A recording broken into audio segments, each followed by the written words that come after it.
Hello everyone, I am your Hindi teacher and today we will start one new chapter which is of class 7th and the book name is Madhur and the second chapter name is लाग डांट। लाग डांट मतलब लड़ाई झगड़ा, जब हम किसी से लड़ते झगड़ते हैं या थोड़ी बहुत ईर्ष्या नफरत पैदा हो जाती है।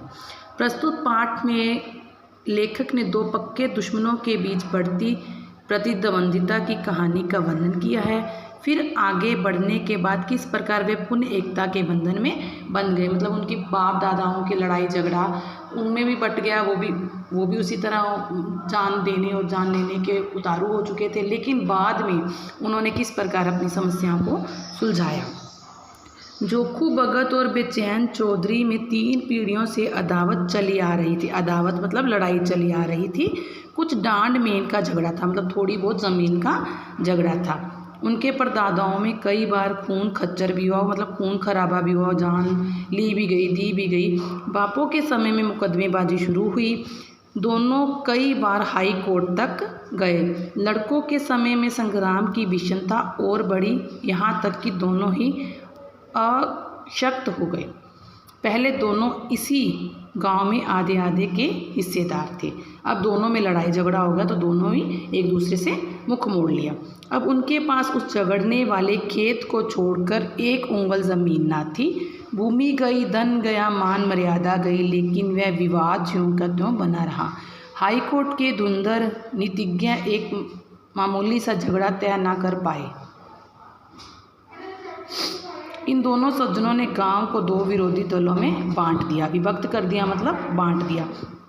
एक दल की बांग बूटी चौधरी के द्वार पर छनती तो दूसरे दल के चरस गांजे के दम भगत के द्वार पर लगते थे। स्त्रियों और बालकों के भी 2 दल हो गए थे, यहाँ तक कि दोनों सज्जनों के सामाजिक और धार्मिक विचारों में भी एक विभाजक रेखा खिंची हुई थी, मतलब उन दोनों को डिवाइड कर दिया था।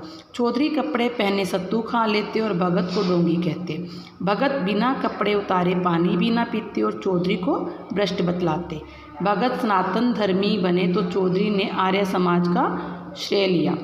इस बजाज पंसारी या कुंजड़े में चौधरी सौदा लेते, उसकी और भगत जी ताकना भी पाप समझते थे। भगत जी हलवाई को मिठाई, उनके ग्वाले का दूध और तेली का तेल चौधरी के लिए त्याज्य थे, यहाँ तक कि उनके आरोग्यता के सिद्धांतों में भी भिन्नता आ गई थी। भगत जी वैद्यज्ञ के कायल थे, चौधरी यूनानी प्रथा को मानने वाले। दोनों चाहे रोग से मर जाते पर अपने सिद्धांतों को ना तोड़ते। जब देश में राजनीतिक आंदोलन शुरू हुआ तो उसकी भनक उस गांव में आ पहुंची।